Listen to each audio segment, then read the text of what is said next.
I'm Alec Baldwin, and you're listening to Marketing Trends, and the leads aren't weak.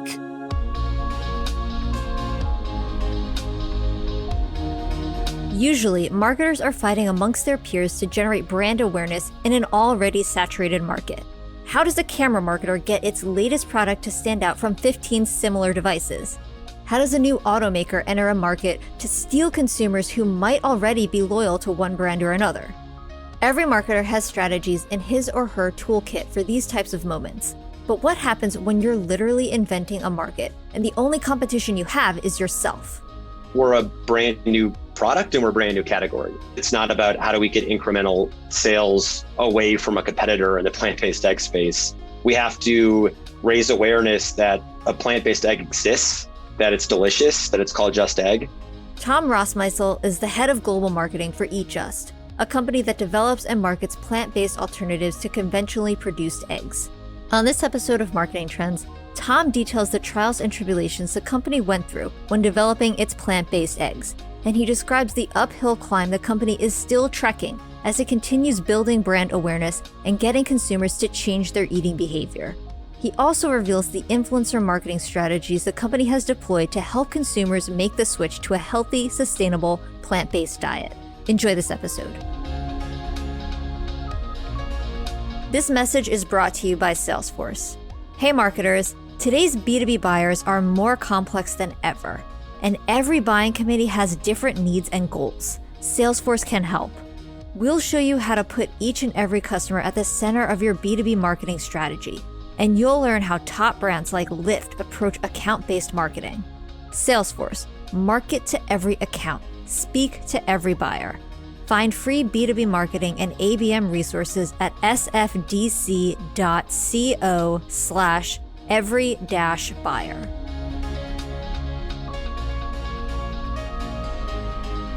Welcome to Marketing Trends. I'm Ian Faison, host of Marketing Trends, and today we are joined by a special guest. Tom, how are you? I'm good, Ian. How are you doing? I'm doing great. Excited to talk about your background, Eat Just, and everything in between. So let's get into it. How'd you get started in marketing? Yeah, I actually started in politics. So I was a student organizer for the Howard Dean for President campaign while I was in college. And it was inspiring for me, from the usual reasons people get into politics, policy and change. But it also was inspiring from a communication standpoint. That was the kind of the campaign that revolutionized political campaigns in terms of how we communicate, how we organize, how we raise money. It was this sort of first big bottom-up movement-oriented, digitally powered campaign. I was lucky to meet the campaign manager from that campaign, Joe Trippi, who became my mentor, my business partner, and we went on to build a political media agency together. So we worked for everyone from Governor Jerry Brown in California to, more recently, Senator Doug Jones in Alabama. And I also had the opportunity during that to work with the good people at the Humane Society of the United States, where we worked on a lot of food-related issues. So ballot initiatives relating to, cage size for egg-laying hens, to efforts for family farmers and other food-related issues.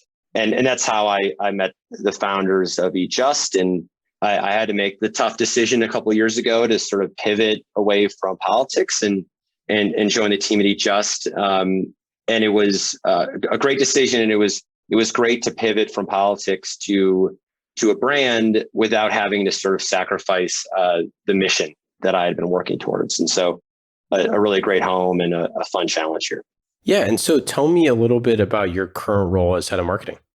Sure. Yeah. So Eat Just, for those not familiar, we're a food company based in San Francisco. We have two brands. So our first brand is Just Egg. It's been in the market for a little over 2 years. It's a plant-based egg.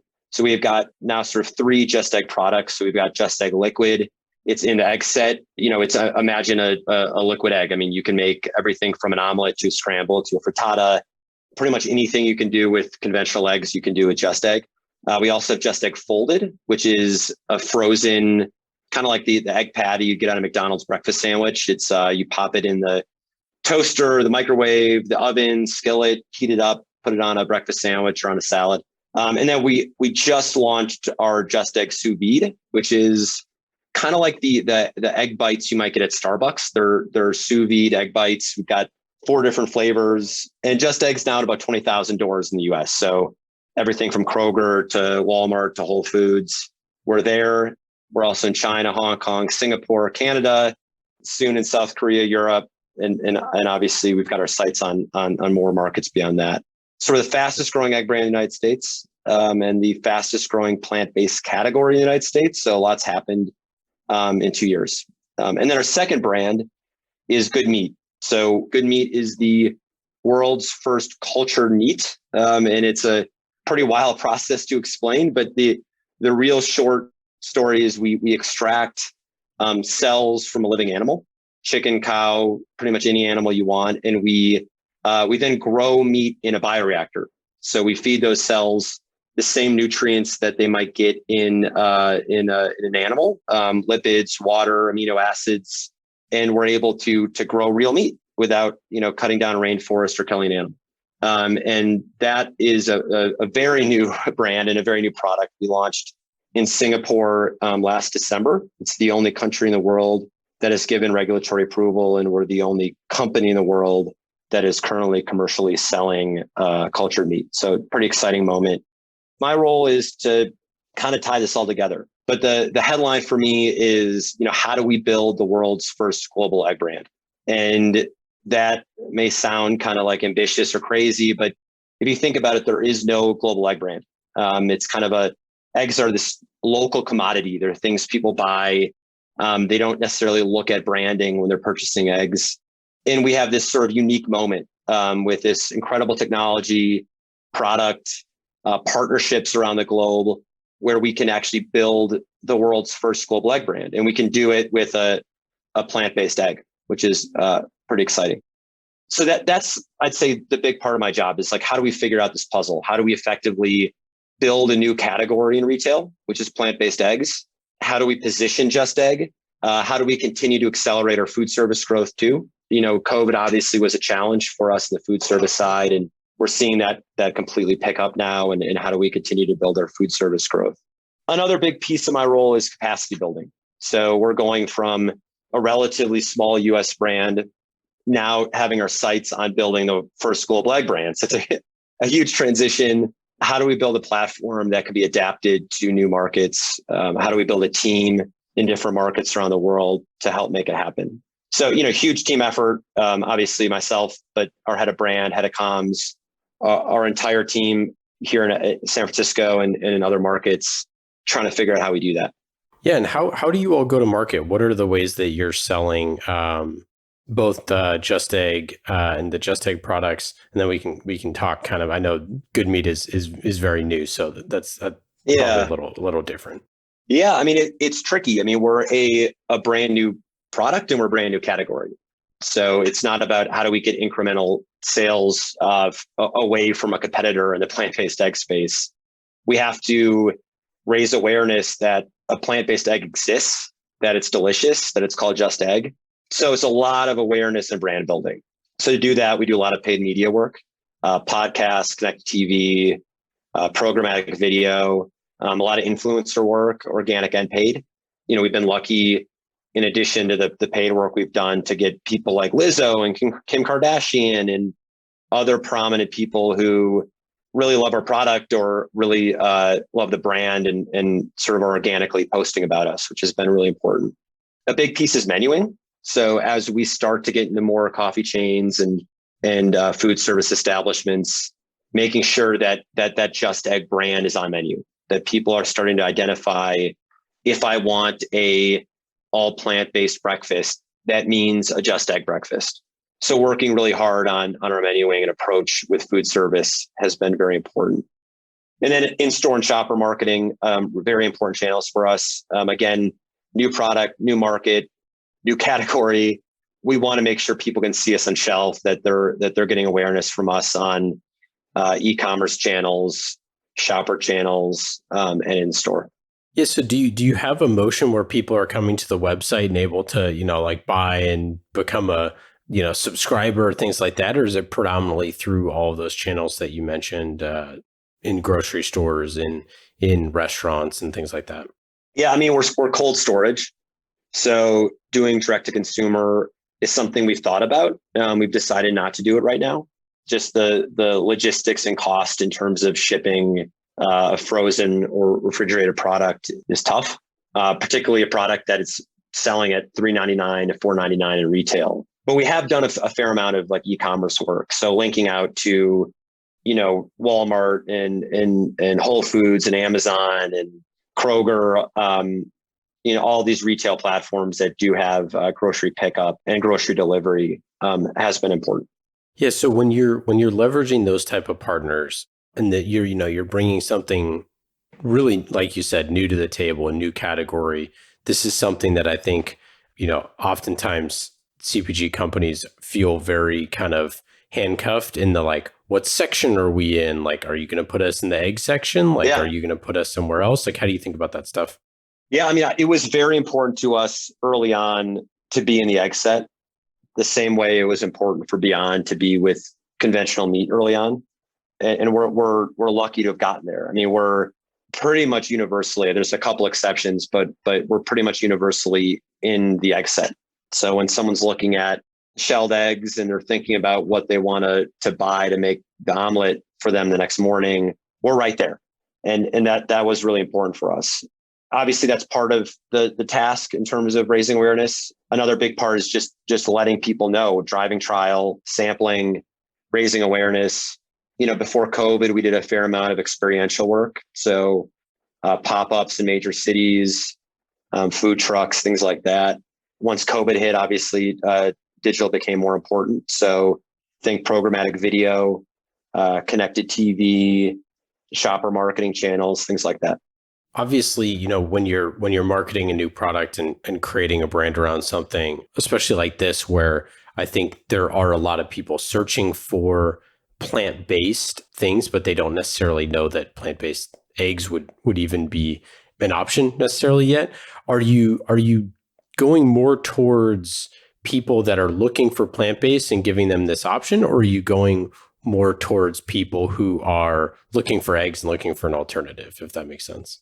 Yeah, it's a really good question. There's two ways to answer it. There's the short term and then the long term. The short term is that we are the fastest growing plant-based category, but we're one of the smallest.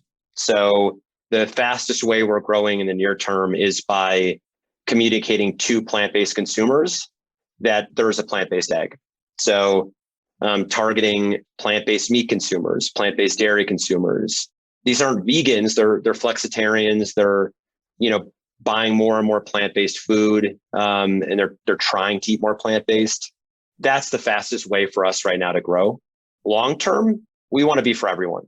So that's a young plant-based consumer. It's the older dad who's trying to eat better for his heart, the family that's looking for a way to eat healthier, the young person that's trying to lower their impact in terms of CO2 and water use and the impact on our planet.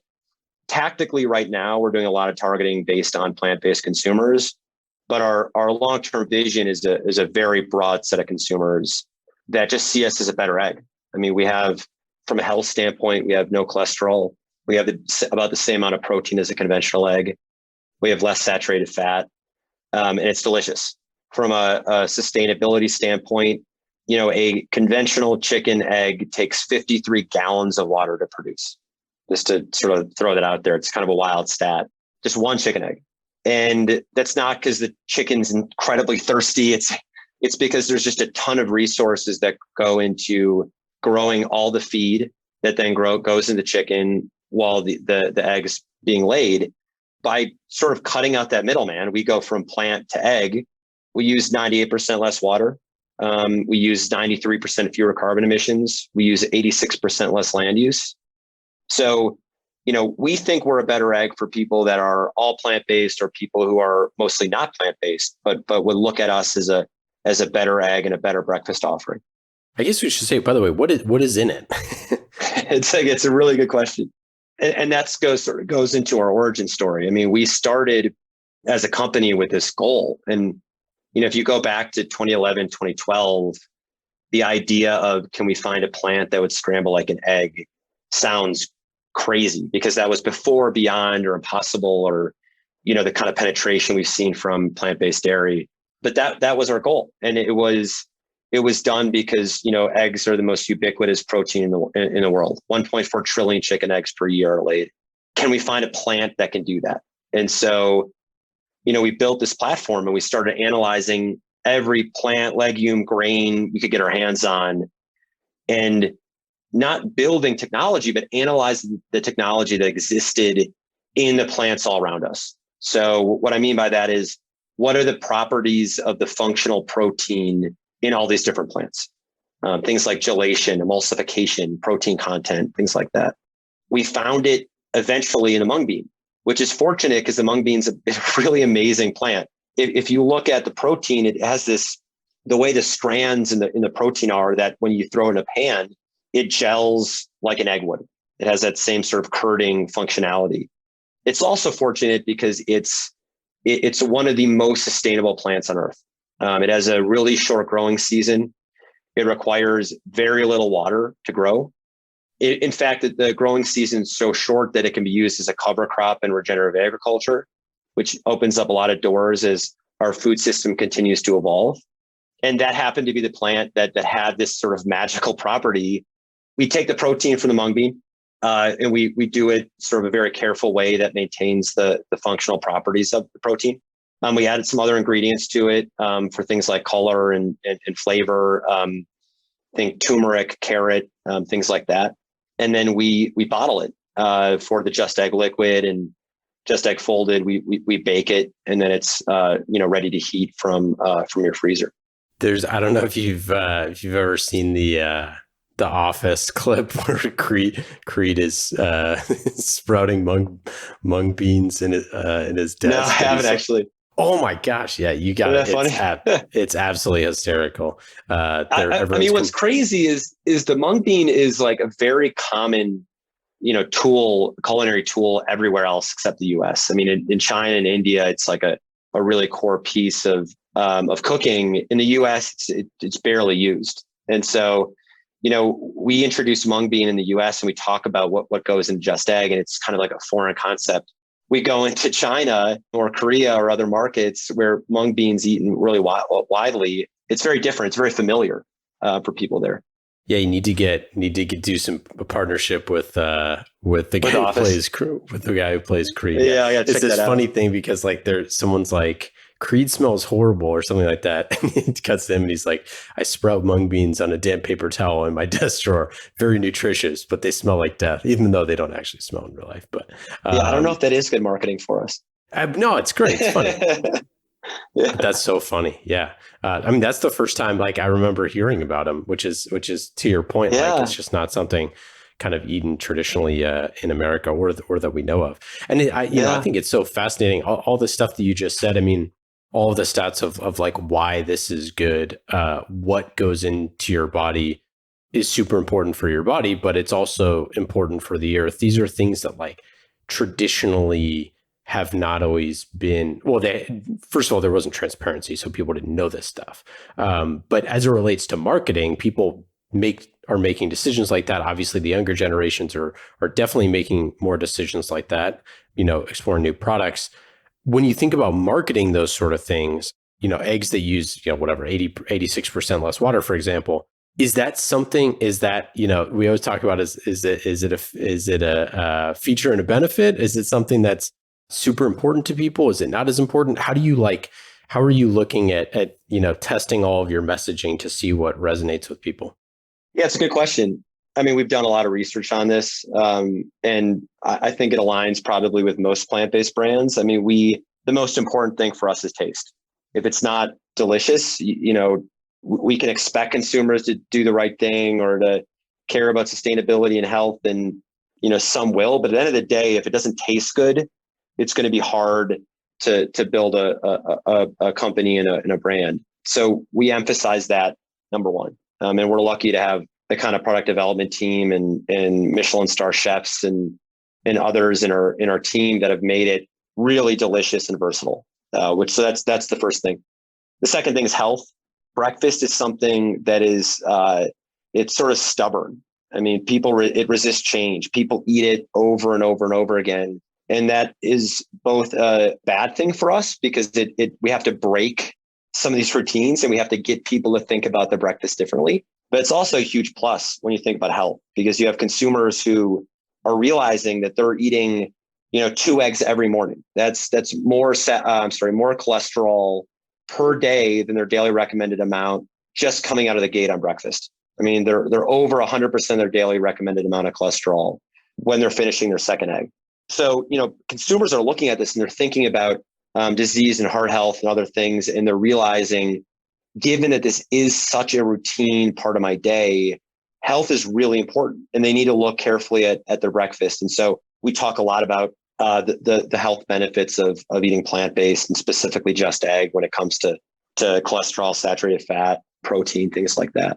The third most important thing, and it's important, but it is just admittedly from a consumer standpoint, less important than taste and health is sustainability. But I will say it's becoming more and more important. Particularly you look at data and you look at younger consumers, sustainability is increasing quickly in terms of what they're looking for in terms of a brand. It may not necessarily be the specific breakdown of just egg compared to, say, a conventional egg. It's, I want to be a part of this brand. I want to be associated with this brand because I know that it's not a marketing ploy or a CSR initiative, or it's a real mission-oriented company that is working tirelessly to improve our food system for a better planet. And when we're building our brand around that, that's helping us build these sort of loyal, evangelizing consumers. That's really important part of how we build this brand. So in terms of brand building as a company, you're launching, or you've launched a second product. Obviously, over the years, you've went through a company rebrand. Before you were at the company. How much do you think about spending your efforts on the actual company brand versus the products versus or your core product for Just Egg versus branching out into a new product? Yeah, it's a good question. First and foremost, we are trying to build a brand. We obviously do product marketing. We have to. It's important when we roll out new products like Just Egg Folded and now Just Egg Sous Vide. Our initial work is making sure existing Just Egg consumers are aware of our new SKUs. So that will evolve as time goes on. But we're building a brand. We're building a platform, the Just Egg platform, and you look at Just Egg Liquid.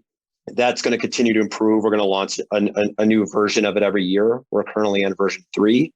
Just Egg Folded, same story. We'll continue to improve that. We'll have more innovations coming down the pipeline. So for us, this is about building the Just Egg brand, doing it in the US and doing it in other markets globally. And so for a product like Good Meat that you launch, is that something that's a different brand? Got it. Okay. Yeah, that's a different brand. I mean, it's a really fascinating thing to think about. I mean, the reason we launched the Good Meat brand separate from the Just brand is really just about making sure we're not creating any consumer confusion. I mean, you can imagine a time, I don't know if it's 2 years or 5 years or what that date is, but you can imagine a consumer walking into a Whole Foods and picking up a bottle of Just Egg and loving the plant-based protein they get from that, and looking over the meat section and grabbing a pack of Good Meat to grill and thinking, well, that's plant-based. And it's not plant-based. It's real meat. It's not, doesn't require killing an animal. It's better for the planet. It's better in a whole host of different ways, but it's not plant-based. We don't want to have our consumers confused about which of our products are culture or cultivated and which of our products are plant-based. So if you look at the branding, we sort of maintained the frame logo that you see between the Just Egg brand and the Good Meat brand, but they're called different things because we want to make sure our consumers understand the difference between Just Egg and Good Meat. Yeah, that's really interesting. And yeah, I know what you mean where it's like, if you have one plant-based product and one that's not, then how do you not confuse them? That's an interesting challenge.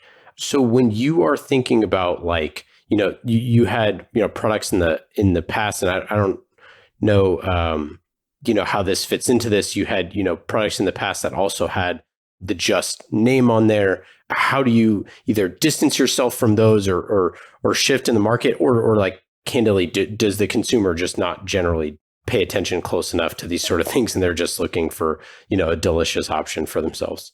Yeah, I mean, I think it's been an evolution. I mean, if you go back to, again, our story, from the beginning, we are trying to tackle some of these problems in our food system and think about how do we achieve our mission to build a better food system. And from the beginning, we wanted to start with the egg.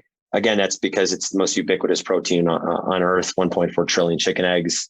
It is also a really hard challenge, right? We had to figure out how do we get there. We had some and have some amazing other products. I mean, Just Mayo, great product still available. You get at Whole Foods. But when we're talking about the kind of transformational change that we want to make as a company to achieve our mission, it requires us to think really big. And Just Egg, this is something people don't buy, once a month or once a quarter. It's something they buy once a week, if not more, and that they eat every morning. I mean, that's the kind of way that we're able to achieve our mission. So our focus, without question, has shifted really towards Just Egg.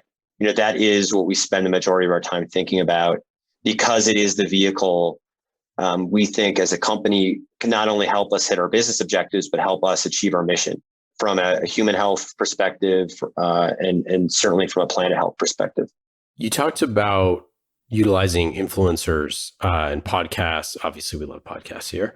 Clearly, this is a staple of every marketer in CPG's wheelhouse now. Like, you just seems like you have to do it. Maybe I shouldn't say you have to, but it seems like many CPG folks are trying to figure this out. And you have a product that actually you can get some serious organic reach from. How do you think about those type of like organic campaigns versus paid campaigns versus the integration of how to do all of those together?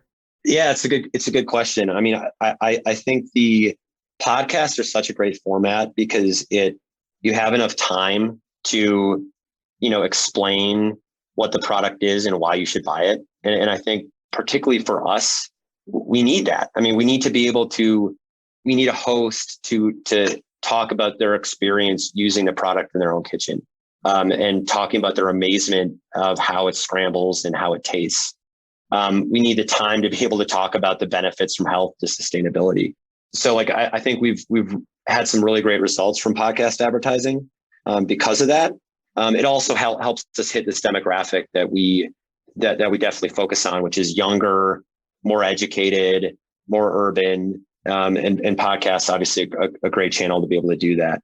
Influencer is a similar story. I mean, again, it lets us actually show people how easy it is to use and how delicious it is. And when you have an influencer on Instagram, actually cooking a recipe, that helps a lot, given some of the challenges we have with a new product in a new category. We've also gotten really lucky organically, and I think it's a testament to building a kind of a cool brand that people want to be associated with. I think it's a testament to certainly our product development team making a product that is just like mind blowing to a lot of people, that as they're more and more celebrities and athletes and comedians and actors are making the switch to plant-based. And a lot of them like just couldn't believe that an egg could be a part of that. And then they discover us and they're usually pretty excited to share their experiences. So when someone shares something like that, and you say, we'll just who's someone famous who shared something that we can use?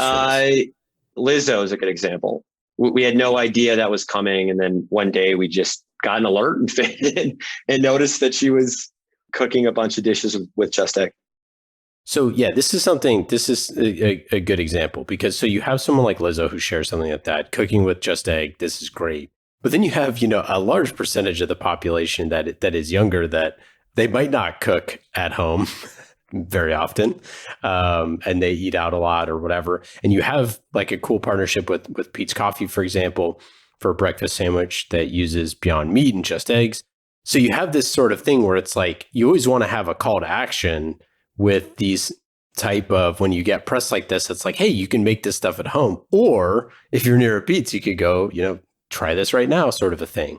And so I'm curious, like when you get something that's like this organic, someone shares that, are then you running, as soon as you see that, are you running campaigns towards those demographics like right away? Or are you like, oh, we got to spin up a digital campaign or an Instagram campaign or something like that, like right away, because to kind of coast off of all of this organic that we're getting and hopefully, retarget a bunch of the people that clicked over? What are you doing there?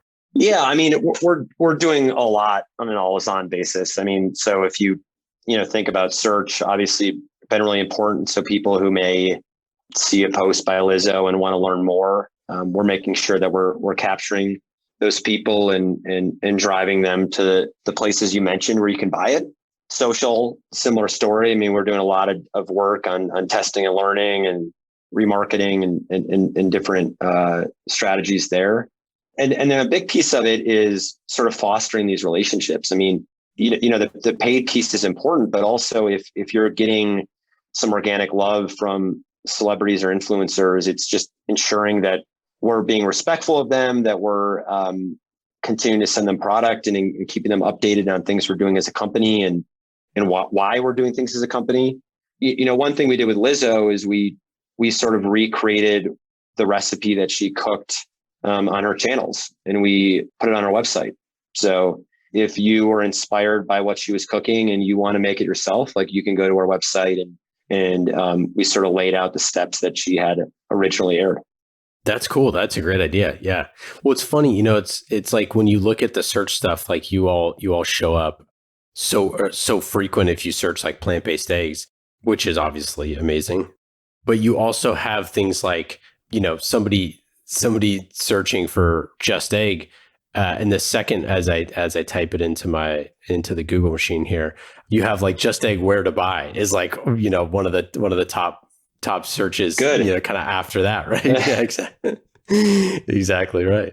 And those are the sort of things. I mean, that's like the next step. That's what makes this stuff way harder to market than a product that is D2C, right? Is like you don't just have 100% of that funnel that you can take advantage of, and it's way, way harder. Yeah. I mean, it's a challenge. I mean, if I forgot which podcast I heard this on, but I think Impossible is doing direct to consumer, and I think one of the reasons they're doing it isn't just for sales or new consumers. I think they're doing it for learnings. I mean, if you 100%. If you have a direct to consumer channel, you can do a lot of testing and you get that sort of full funnel data back. We can do a little of that through some shopper channels and through some partnerships with some retailers, but it's a lot harder for sure. Yeah, it's a lot harder. And ultimately, like you still rely on like their landing pages and their checkout and their all that sort of stuff. Yeah. And ultimately, like anytime you're using anyone else's channel, whether it's, whoever the place is, they don't just want to sell you that one item. They want you to buy 5 more things with that, right? Like they want you to unlock free shipping. They want you to do all sorts of stuff where you're like, no, just check out. Exactly. Just get Just Egg. That's all we want. Like complete the transaction. And candidly, I mean, that's obviously why D2C companies have become giants overnight is their ability to figure all this stuff out. And then once you have all that stuff optimized, then you can get into a myriad of other types of really creative ways of segmentation and looking at different types of audience, the Lizzo fans and then the non-Lizzo fans that are out there looking for different types of recipes. Obviously, food social is, I mean, I don't know if there would be rankings on this, but overhead cooking videos, all that sort of stuff, looking at recipes. I mean, it's one of the biggest things that's on Instagram at any given time, not including the people of just taking selfies with their food. So like when there's a channel that's that like tailor-made and fit for this, I mean, do you just spend an inordinate amount of time thinking and working on that? Yeah, I mean, it's a incredibly important part of our media mix. I mean, particularly when you talk about, the most important thing from a messaging perspective for us is taste. And you can't sort of share that via social media, but you can share what the influencer or poster thought of the dish when they tasted it. You can share the imagery that evokes, the idea that this is something I really want to eat. So like, bringing people into that so they can imagine a meal with Just Egg, obviously really important. And recipes are just a great way to engage people. So very important to drive traffic, not just on our channels, but drive traffic to our website for people to learn more and to explore what they can do with our product. What are some other types of campaigns that you've run or different channels that you found interesting? Are you doing any out of home? Or are you doing all digital stuff? What are you working on? Yeah. We did a campaign for the holidays, which was fun. We sort of looked at the insight that the holidays are a time where these changes, almost cultural changes in how we eat, are kind of clashing with older generations. So, think of the younger kids coming home for the holidays and mom and dad thinking about how they're going to cook a Christmas or Thanksgiving dinner with two plant-based eaters at the table. How do we continue recipes that are about family and tradition, but do it in a different way? So we launched our Start Your Tradition campaign in December to try to get at that and kind of lean into this kind of almost conflict or this clash that's occurring around the holidays. We ran a survey, which was, kind of fun to like just dig into, what these different generations are thinking differently about eating and around the holidays. And we found 1/3 of U.S. households are setting a table for a plant-based eater around the holidays. So it's gotten to that scale now. We also produced a 30-second TV ad that we ran on connected TV to utilizing plant-based data. So people that we know, verified data, deterministic data of plant-based consumers. So people buying Beyond Meat or Impossible or Oatly or any of those other plant-based brands. And then we also did a bunch of influencer work. So challenging influencers to remake a family recipe with their mom or dad, but make it plant-based. And it was kind of a fun thing to go through and see these different generations trying plant-based food. And, you get the younger people who really kind of lean in quickly and like love the idea of changing the products they're eating and for a whole host of different reasons. And older generations tend to be way more resistant. But when you actually get them in a kitchen and you actually get them cooking a delicious French toast or frittata or some other dish that families always like to cook, and you kind of make them try a plant-based version of it, they're usually pretty blown away. And it's fun to see that happen. Yeah, that's the funny thing. So my I didn't tell you this, but so my wife is or was a chef. Oh, cool. Yeah, so she went to Le Cordon Bleu and was a chef for a while, and now she has a second career. But it's funny. So we try all sorts of different things. We use like a lot of like different alternative milks and different stuff cooking, and you're always kind of trying to like tinker and find new stuff. But it's funny, like when we go like make food with my mom, where it's like she's not gonna she's just gonna use cream if it calls for cream, right? She's just gonna use eggs if it calls for eggs. And that's kind of where the fun stuff comes in, is I think like Thanksgiving and the holidays, and it's a great example, or birthday parties or wherever, where it's like, oh, I just made this dish that's 100% plant-based, and like, you kind of don't tell anyone until they've had it, and they're like, oh, this is so good, how'd you make it, sort of a thing. So I think that is the way that I think, we always talk about on the show about accelerating word of mouth, right? Is like, that's where truly like word of mouth starts to accelerate and people start using it more and more and more. Is, now that we can get back together again here soon, hopefully more parties and 4th of July's and things like that, where people can share those recipes. And then you start to see the flywheel spin a little bit. Yeah, I mean, it's a sea change. I mean, if you look at how fast it's grown, look at plant-based dairy, or look at plant-based meat, which is more recent. I mean, 18% of households buy plant-based meat now. 1/3 of households are flexitarian. And that's, if I remember correctly, that's a 2018 number. So I don't actually know what the current number of households is that are flexitarian right now. So this is moving really fast. Just if you look at Just Egg, I mean, we didn't exist 2.5 years ago, and we're now in over 1 million US households. So, and like I said, we're the fastest growing plant-based category, but we're one of the smallest. And so you can just sort of see how this is changing, how fast it's changing and accelerating. Well, what's on the horizon? What's next for Just? A few things. Right now, we are currently running our plant-based hits eggs campaign, which is like a really simple campaign. It is communicating directly to plant-based consumers. So using data from IRI and Nielsen and other sources of plant-based consumers, and letting them know that plant-based is now in the egg set. And so the creative is basically plant-based hits eggs, but plant-based also hits all these other delicious dishes people want to make. And they couldn't really do it plant-based effectively before. So think French toast, omelets, frittatas, stir fries. Plant-based is hit not just eggs, but it's hit those dishes too. So we're currently running that. That's mostly programmatic play. So connected TV, display, pre-roll video. And then we're going to be launching a paid campaign in early June for sous vide. So again, that's already on shelves in the frozen section in a number of retailers. By June, we'll get the kind of distribution we need to really kind of start amplifying that. So we'll be doing work on social, influencer, other channels to help promote Just Egg sous vide. Okay, lightning round, Tom. Here we go. These questions are brought to you by Salesforce. Salesforce brings marketing and engagement together. You can go to salesforce.com/marketing to learn more about marketing on the world's #1 CRM. That is Salesforce. Automate your engagement with every single customer. Go to salesforce.com/marketing to learn more. Lightning round questions. Tom, are you ready? I'm ready. Number 1, where's your favorite place to cross-country ski? Oh man, a place called Reichert near Middlebury, Vermont, where my brother lives. I was lucky to spend January up there, and it's just amazing. So highly recommend. Well, my wife's maiden name is Reichert. It's funny. There you go.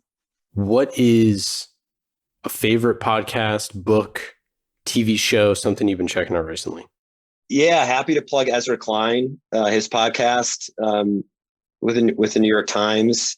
He also happens to be a fan of Just Egg, and he's been writing a lot about our food system. And he just wrote a column about the meat moonshot, which is sort of a plea for our government to lean into the technology that can help improve our food system, sort of try to become a leader in cultured meat. And I certainly agree with him on that point. If you weren't in marketing at all, or business, or politics, because you've already done that too, what do you think you'd be doing? Can I be a professional basketball player, even though I'm not good at basketball? Okay, sure. Great. Let's do that. What is your best advice for a first-time head of marketing? It's a really good question. Very cliched answer, but it's really about the people on your team. I came from the politics world where campaigns, you basically build a political campaign to go bankrupt is what a political campaign is. You raise a bunch of money. You want to make sure that when election day hits that you don't have a single dollar left in the bank. And it's kind of chaotic. And, you're working with a campaign and you don't have a lot of say over who that campaign may have hired. And it's sort of make the most of the situation and go, go, go. Coming over to this side, you realize that you're building something that you're scaling over time, that you're figuring out better systems and processes, that you have to build capacity in all sorts of different areas. And all that comes down to is what kind of people you have around you, what kind of people you can hire, what kind of people you're lucky to work side by side with. So, spend a significant part of your time. I don't know what that is, if that's 10% or 50% or what, but thinking through who's a part of your team and who you need to add to it and how that team works together. Tom, that's it. That's all we got for today. Thanks so much for joining. We're going to check out Just Egg. I'll get it at my local Whole Foods and I'll report back to you. All right. See how we did. Well, we're the sandwich. We have the highest loyalty of any branded egg. So if we get you once, I think we're going to keep you. Wonderful. Thanks so much for joining. Any final thoughts? No, thanks for having me. Awesome. Take care. All righty. See ya. Marketing Trends Podcast is brought to you by Salesforce. Discover marketing built on the world's #1 CRM, Salesforce. Put your customer at the center of every interaction. Automate engagement with each customer and build your marketing strategy around the entire customer journey. Salesforce. We bring marketing and engagement together. Learn more at salesforce.com/marketing.